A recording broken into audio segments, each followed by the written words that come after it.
আমগুৰত লাভ জেহাতৰ অভিযোগ মিয়াই পলুৱাই নিলে অষ্টম শ্ৰেণীত অধ্যয়নৰত কিশোৰীকে দুপদৰ কুকুৰাচোৱা গাঁৱত সংঘটিত হৈছে এই ঘটনাটো। ঘটনাক লৈ নিশাই সৃষ্টি হয় এক উত্তপ্ত পৰিস্থিতি। নিশাই মিয়া বিচাৰি যৌথ অভিযান আটাচু লগতে বীৰ লাচিত সেনাৰ মিয়াক ভাড়াঘৰ দিয়াৰ বাবে ভাস্কৰ গগৈক জবাবদিহি কৰে এই সংগঠনকেইটাই।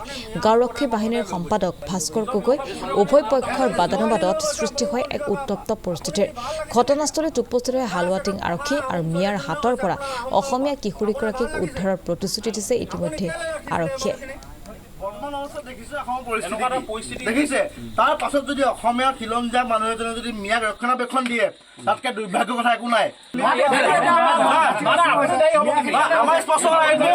আপুনি দায়িত্ব ল'ব লাগিব। চিধা কথা কৈছো, আমাৰ ছোৱালীজনী আমি ঘূৰাই অনাৰ দায়িত্ব আপোনাৰ।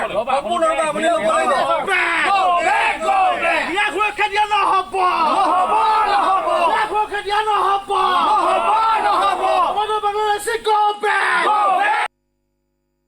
চক আজি আচলতে এটা বহুত দুখজনক এটা খবৰ হৈছে যে আপোনাৰ এই যে দুগ্ধৰ বুঢ়া দিহিঙীয়া গাঁৱৰ অঞ্চলৰ পৰা এজনী আপোনাৰ 14 বছৰীয়া ছোৱালী নাইকিয়া হৈ গ'ল। তাৰপিছত যেতিয়া গোটেই বস্তুটো পৰ্যালোচনা কৰিলো, আপোনাৰ এজন মিয়া সম্প্ৰদায়ৰ লোকে ইয়াৰ পৰা 14 বছৰীয়া ছোৱালীজনী ইয়াৰ পৰা লৈ গ'ল। আৰু আমি যেতিয়া খবৰ পালো যে গোটেই আপোনাৰ এই মানুহ ঘৰৰ পৰা আচলতে যিঘৰ মানুহ আমি ইয়াত আছো নহয়, গোটেই মানুহ ঘৰৰ পৰা আচলতে গোটেই মিয়া এটা সংসাৰ চলাই আছিলে। তেওঁলোকে মিয়া ইয়াত গোটেই এটা ডাঙৰ এটা আপোনাৰ ভাড়াঘৰ ৰাখি পানি তেওঁলোকে এটা ব্যৱসায় চলাই আছিলে।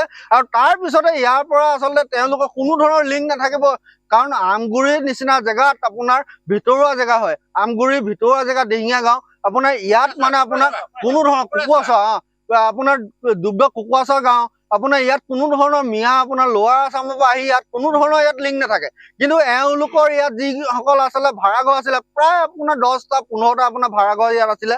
এই ভাড়াঘৰৰ পৰা আচলতে লিংক এটা লৈ পানি তেওঁলোকে এটা 14 বছৰীয়া ছোৱালী এজনী ইয়াৰ পৰা নাইকিয়া হৈ গ'ল। আমি টাইম ছাত্ৰসন্থাই এটা উদ্বেগ প্ৰকাশ কৰিছো। আৰু এই যিঘৰ ভাড়াঘৰ আচলতে ইয়াত ৰাখিছিলে তেওঁলোকক আমি আচলতে আইনৰ শাস্তি আপোনাৰ ভাস্কৰ নামৰ এই যিজন আপোনাৰ ব্যৱসায় তেওঁলোক কৰিছিলে। চিধা কথা ক'বলৈ হ'লে তেওঁ ব্যৱসায় কৰিছিলে। আমি স্পষ্ট কথা কৈছো। প্ৰথমতে আমি আমাৰ দুগ্ধৰ কুকুৰাচা গাঁৱত আজি আমাৰ যি নাবালিকা এজনী 14 বছৰীয়া ছোৱালী আমি গম পাইছো। সন্ধিয়া সময়ত আমি আহি ঘৰ পাইছোহি। তেতিয়া আমি গম পাইছো যে আমাৰ নাবালিকা এজনী আমাৰ গাঁৱৰে নাবালিকা ছোৱালী আমাৰ ঘৰত নাই বুলি আমি গম পাইছো। কোনো ব্যক্তিয়ে আমি লৈ গৈছে বুলি গম পাইছো। গতিকে আমি আমাৰ গাঁৱৰে একেবাৰে কাষৰ অঞ্চললৈ আমাৰ ভাস্কৰ গগৈ ঘৰত কিছুমান আমাৰ নগাঁৱৰ কিছুমান অবৈধ বাংলাদেশী অৰ্থাৎ মিয়াই তেওঁলোকে সাঁচি কাৰবাৰ ব্যৱসায়ৰ ক্ষেত্ৰত তেওঁলোকে ইয়াত ঘৰ ভাড়া কৰি ইয়াত তেওঁলোকে বসবাস কৰি থাকে।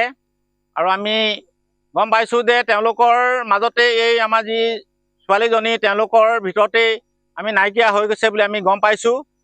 গতিকে আজি আমাৰ অসমত বা ৰাজ্যত আমাৰ যিখিনি আমাৰ পৰিস্থিতি চলি আছে, আমাৰ অসমীয়া যিখিনি আমাৰ হিন্দু মাজত আমাৰ যিখিনি আজি মত বিভেদ চলি আছে, এই চলি থকাৰ মাজতো যে এখেতলোকে আজি আমাৰ মিয়া বাংলাদেশীক যে এওঁলোকে ৰক্ষণাবেক্ষণ দি আছে, আমি তাক নথৈ আমি গৰিহণা দিছোঁ। গতিকে আমি আৰু তেখেত নিজে এজন আমাৰ গাঁওৰক্ষী যি আমাৰ গাঁওৰক্ষী বিভাগৰ তেখেত এজন নিজেই আমাৰ VDB ছেক্ৰেটৰী। গতিকে ছেক্ৰেটৰী ঘৰতে যেতিয়া আমাৰ তেওঁলোকে পোহপাল দি আমাৰ বাংলাদেশী মিয়া সাঁচি কাঠৰ কাৰণে তেওঁলোকে ঘৰ ভাড়া দি ৰাখিছে, আমি তাত নথৈ আমি দুখ প্ৰকাশ কৰিছোঁ। গতিকে তেনেকুৱাৰ মাজেদি আমাৰ এই আজি যি আমাৰ গাঁৱত যি ঘটনাটো হৈ গ'ল, এজন নাবালিকা ছোৱালী যেতিয়া নাইকিয়া হৈ গ'ল, আমি তাৰ যোগেদি আমি হৈছে বুলি আমি গম পাইছোঁ।